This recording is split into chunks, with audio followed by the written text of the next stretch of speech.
El tema de la corrupción, quisiera precisarlo, Juan Sebastián, en el sentido de que hay muchos que consideran que la población en general no logra digerir con claridad lo que está sucediendo, se vuelve a esa especie de lugar común de que roben pero que hagan obras, en fin. Entonces, no sé si eso es un tema que atrae, que provoca, que interesa, que cautiva, pongámoslo así, al elector.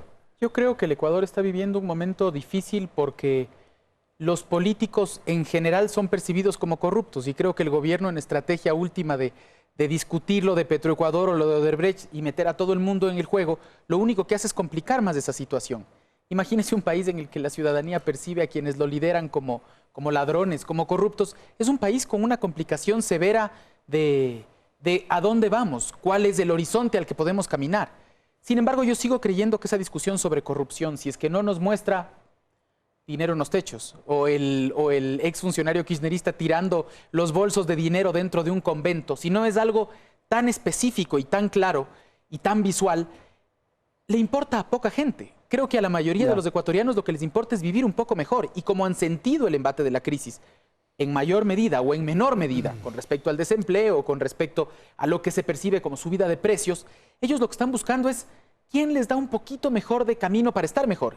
Y creo personalmente que la oposición todavía no ha logrado arrebatarle eso al correísmo. El correísmo todavía juega con haberles entregado 8 o 10 años de bienestar económico y a partir de eso el cambio de Moreno, por ejemplo, es el cambio de cambiamos, pero solo lo que hay que mejorar. Y ya están las obras, y ya esto es lo que hicimos, y ya lo está el dinero que les dejamos en el camino. Entonces, lamentablemente un tema tan importante como la corrupción se vuelve la generalización de los políticos y un tema tan importante como la mejoría de vida de la gente todavía no encuentra una alternativa real. Hernán, por favor.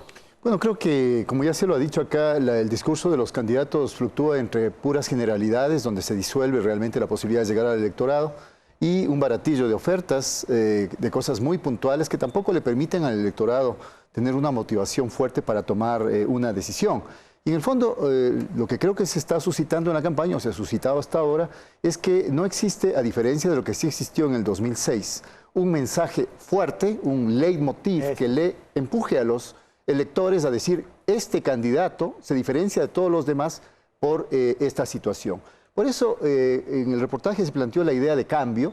Todos los candidatos están manejando la idea de cambio, perdón la expresión, se berreó la idea de cambio entre todos los candidatos. Y creo que esa idea ya no basta. Me parece que ¿El cambio gente... más qué? ¿Qué un poco? Claro, hay adjetivos, ¿no? El cambio positivo, el cambio con preservando lo anterior, el cambio... Pero en realidad la gente ya no cree en esa palabra. ¿Por qué? Porque es un discurso que manejó muy bien la Revolución Ciudadana durante estos 10 años. Cuando uno recuerda, por ejemplo, las propagandas de la Revolución Ciudadana, la revolución, la patria avanza, vamos para el cambio, etcétera. La palabra cambio estuvo presente en el imaginario estos 10 años. Entonces, ¿se debilitó la palabra también? Absolutamente, yo creo que ya no tiene efecto. Y a mí me parece que más bien la gente va a votar por otras motivaciones. Por ejemplo, arriesgarse a algo nuevo, así en simple, o quizá mantenerse más seguros. Y respecto al tema de corrupción, si bien es cierto, Paulina decía, subió estas últimas semanas la preocupación de la gente sobre el tema corrupción, yo no creo que sea un tema de fondo, porque está ligado con la cultura política de los ecuatorianos. Además, el tema de corrupción no es un tema ni de este gobierno, ni del Ecuador, ni de ahora. Es un tema que se ha suscitado y ha explosionado en el mundo en los últimos tiempos. Fijémonos que la política norteamericana está traspasada por temas de corrupción. En América Latina, Brasil, Argentina, Venezuela, Colombia, en todo lado, todos los momentos existen denuncias sobre corrupción. Entonces me parece que la ética precisamente no es un tema que conduzca a un votante a decir yo voy a votar por este que me parece ético, me parece correcto, ya no es, sino a una proporción minoritaria de gente.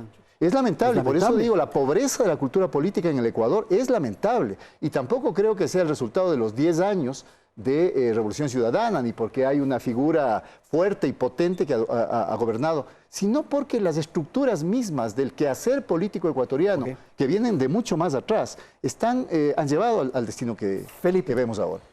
No, me parece muy complicado el discurso del Hernán, es decir... que la cultura política ecuatoriana es permisiva frente a la corrupción, yo dudaría. Me parece que ese es un lugar común. Es el lugar común que se repite cuando se dice, si hacen obras, no importa que roba. Y yo creo que robe. Y yo creo que es un problema de ética creo que hay una actitud, hay una percepción de que en este gobierno hay un problema de corrupción por razones obvias, por la cantidad de recursos que ha manejado, por la falta de transparencia en el manejo de esos recursos, por el control que el Ejecutivo ha ejercido sobre todas las instituciones del sistema político y por lo tanto esa poca disposición para mostrar pulcritud en el manejo de los recursos públicos. Entonces me parece que con este gobierno el tema de la corrupción es un tema central y es lo que estamos viendo en los últimos tramos de la campaña. Entonces uno puede identificar estructuras que generan corrupción, estructuras que provocan corrupción y me parece que esas estructuras en el caso de la Revolución Ciudadana se han agravado. Ok, 30 segundos para responder esto. Bueno, enseguida, Juan Sebastián. Yo digo, se explicó aquí antes con bastante detenimiento cómo la difusión, la amplificación de los casos de corrupción, esta transversalización que mencionaba Paulina, que se hizo de ciertos temas, terminan tocando no solamente a la Revolución Ciudadana, ni solamente a los funcionarios del gobierno, terminan tocando estructuras políticas. El caso de Petroecuador no solamente llega a funcionarios públicos, el caso de Petroecuador llega a la empresa privada. La empresa privada en este país es copartícipe de los casos de corrupción. Y desde ese punto de vista, yo no estoy diciendo de ninguna manera que ideal o normativamente no se deba hacer un juzgamiento ético a un político. Yo lo que estoy refiriéndome en términos realistas es a cómo creo que se caracteriza la cultura política de los ecuatorianos. Y me parece que la corrupción no es precisamente una de las variables que va a incidir mucho en el voto. Ok, Juan Sebastián y enseguida Paulina. Yo tengo una discrepancia con poner cultura política y una etiqueta de la corrupción frente a los ecuatorianos. Es decir, creo que es una generalización que complica la situación. Discrepo con Hernán también cuando dice todo el mundo ha tenido corrupción, no es el momento más importante, más bien creo que es un buen momento para la gente decente. La FIFA parecía intocable, están presos. Lo de Odebrecht parecía el imperio más importante, el empresario más importante de Brasil, preso. Lula, que parecía el político más impoluto, hoy día está temblando porque pueden haber temas de corrupción alrededor suyo. Y en el Ecuador, muchos políticos que se llevaron la plata de las arcas del Estado, de los ciudadanos comunes y corrientes, hoy día deben estar durmiendo mal, porque va a salir la vista de Odebrecht, porque salió lo de Petroecuador, porque siguen saliendo más temas. Entonces creo que el decir de entrada que la cultura política marca el camino del tema es grave. Yo más bien creo que hoy es un buen momento para la gente decente y creo que es un buen momento para que la política lo saque a la luz. Es decir, hay políticos que han sido decentes y hay otros que tienen que temblar e irse presos.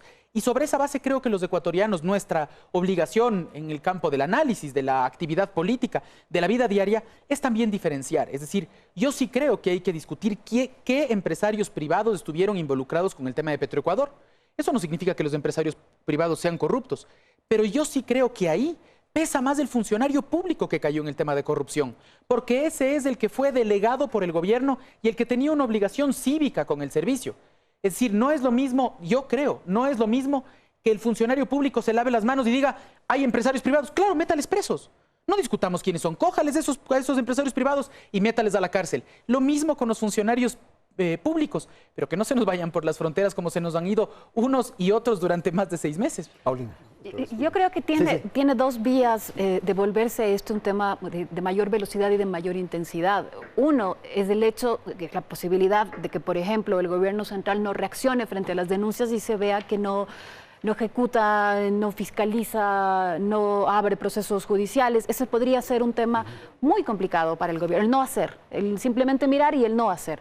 Y el otro tema que puede ser muy complicado si entra en relato o en correlato con la corrupción es el hecho de que la ciudadanía eventualmente llegara a conectar de la corrupción y el mal uso, la malversación de fondos con crisis económica. Es decir, cuando ya la crisis económica, por ejemplo, la ciudadanía en algún momento, si es que se construye este relato, llega a asociar esto ya no con factores externos, sino con la forma en la que se han manejado los fondos. Esas dos salidas, esos dos elementos de la corrupción pueden llegar a ser las que constituyan ya en la corrupción en un tema fundamental de campaña electoral, que por ahora creo yo que no está al nivel de la preocupación por el desempleo y esto que decíamos al principio, esta incertidumbre frente a lo económico. ¿Verdad? Solamente a lo último que mencionaba Juan Sebastián, creo que nos estamos desviando del tema. Nadie está planteando aquí que se justifique la corrupción, en absoluto. Lo que estoy diciendo yo es que desde mi punto de vista la cultura política ecuatoriana es una cultura bastante impermeable a temas de corrupción. Siguiendo un poco con el razonamiento, a veces lo que pensamos, los analistas, los políticos, los académicos, los que hacemos este foro, no se compadece en absoluto con lo que las grandes mayorías piensan. Solamente fijémonos en las últimas elecciones, quiénes han llegado al poder antes de la Revolución Ciudadana, cuál ha sido la estructura de la votación, por quiénes han votado los ecuatorianos y por qué tantas veces hay este run de que nos equivocamos una vez más, saquemos de al que votamos. Eso pasó entre el 97 y el 2005. Y eso tiene una razón de ser. A eso me refiero yo cuando hablo de una cultura política y estoy simplemente planteándolo en términos realistas y no normativos. Tenemos que ir a una publicidad, volvemos tras el corte comercial. Siga usted en sintonía de Hora 25.